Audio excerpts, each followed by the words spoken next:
क्या नाम है आपका? मोनिंदर है जी। कल जो हादसा हुआ था, क्या कुछ पूरा हादसा था? आप चश्मदीद हैं, क्या कुछ देखा और आपने बचाने भी उतरे थे, क्या कुछ पूरा मामला रहा, क्या कर? इसमें जी जो गाड़ी एक्सीडेंट हुई है कोहरे में, वो करेक्ट 12 बजे के करीब हुई है।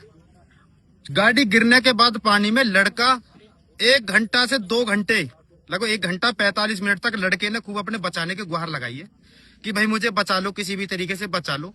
मौके पे पुलिस भी थी एंड SDRF भी थी और अग्नि विभाग वाले भी थे, फायर ब्रिगेड वाले भी थे। किसी ने उसकी मदद नहीं करी। बोल रहे थे ठंडा पानी है, हम नहीं जाएंगे अंदर, इसमें सरिया है अंदर, हम नहीं जाएंगे। ठीक है जी। इस मौत का जिम्मेदार सच्चाई बताए तो सरकारी महकमा है। ठीक है जी। जब मैं आया हूँ 1:45 पे यहाँ आया हूँ, मैंने आके देखा है तो SDRF वाले सिड्डी पे बैठ के बोल रहे थे कि इसमें ठंडा पानी है, सरिया, हम अंदर नहीं जाएंगे। जो लड़का मुझसे 10 मिनट पहले ही डूबा था, मैं बोला तुम बाहर आओ, मैं जाऊंगा अंदर। वो बाहर आए, मैंने अपने कपड़े उतारे, मैंने कमर पे अपने पर रस्सा बांधा और कम से कम 50 मीटर अंदर गया मैं। और कम से कम 30 मिनट मैंने वो लड़का ढूंढा अंदर इस पानी में, रात 1:45 बजे। 30 मिनट तक मैंने वो लड़का ढूंढा, ना तो मुझे गाड़ी मिली नहीं मुझे लड़का मिला। फिर ढूंढने के बाद मैं आ गया और आपने उसके बाद 5:30 बजे मैं यहाँ से गया हूँ। 5:30 बजे तक ना ही तो लड़का निकला था, ना ही गाड़ी निकली थी। उसके बाद मैं क्या कहूँ कि मैं तो अपने घर चला गया थी और मुझे कुछ नहीं पता इसके बारे में।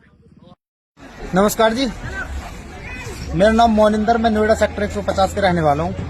हमारे यहाँ पे जी 16 तारीख को एक घटना हुई थी। अभी एक ज्यादा धुंध के कारण एक लड़का 27 साल वर्षीय रोड से सीधा तालाब में दागे गाड़ी लेकर, तो रोड में दागने के बाद जो किसी भी तरीके से पुलिस को पता चली, 15 मिनट के अंदर अंदर वहां पे पुलिस पहुंच गई। कुछ लोग मौजूद थे, उन्होंने पुलिस को कॉल की। 15 मिनट के अंदर पुलिस पहुंचने के बाद उसने, इतने ही मैं पहुंचता हूं कुछ समय बाद, थोड़ी सी देर बाद ही, तो पुलिस अपनी कार्रवाई में लगी हुई थी। पुलिस उसे पूरा कोशिश कर रहे थे बचाने के लिए। फिर कुछ देर बाद ही SDRF, NDRF, फायर ब्रिगेड सब ही समय पर पहुंच चुके थे। लेकिन ज्यादा धुंध होने के कारण तालाब में ना तो लड़का दिख रहा था ना गाड़ी दिख रही थी। लेकिन लड़का उन्होंने पूरी मशक्कत के बाद लगभग कुछ समय बाद ही उसे बहुत जल्दी रेस्क्यू कर लिया था लड़के को। नोएडा सेक्टर 150 की घटना है ये, 16 तारीख की रात की है जी। आपने जो बयान दिया उससे देश को पता चला कि हुआ क्या था, फिर आपका बयान बदल गया। सच्चाई क्या है, सही बताओ एकदम। उसमें ये था जी कि पुलिस वाले ये बोल रहे थे कि मोनिंदर पुलिस को साथ लेके चलो, पुलिस के खिलाफ मत चलो। ये जो वीडियो बनाने आ रहे हैं 2-4 दिन आएंगे और उसके बाद हमें और तुम्हें यहाँ हमेशा रहना, ध्यान रखना।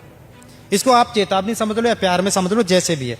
लेकिन मौके पे जो मौजूद थे वे हैं फायर ब्रिगेड वाले, उनके पास सारी सुविधा थी, लेकिन उन्होंने लड़के को नहीं बचाया। ये टूटा तब था जब ट्रक गया था उसके। वो ट्रक ड्राइवर भी मैंने ही बचाया था उस टाइम। लेकिन जो कल परसों की घटना, उसमें मैं 30 से 40 मिनट अंदर घूम के आया था। पानी में गए थे। एक काम करे प्रदेश की सरकार, अगर आपकी प्रशासन वाले जो ट्रेनिंग है वो काम नहीं आ पा रही, तो जो गिग वर्कर है उन्हीं को ट्रेनिंग दे दो, क्योंकि रात बिरात ये घूमते रहते हैं, कहीं कुछ हादसा होगा तो यही बचा लेंगे। धुंध के कारण ही घटना हुई थी। घटना होने के बाद कम से कम 2 से 2.5 घंटे लड़का जीवित रहा, गाड़ी पे लेटा रहा था। बोल रहा था कि पापा प्लीज मुझे बचवा लो, प्लीज मेरी हेल्प करो, जो और भी लोग यहाँ पे खड़े थे, प्लीज मुझे बचा लो।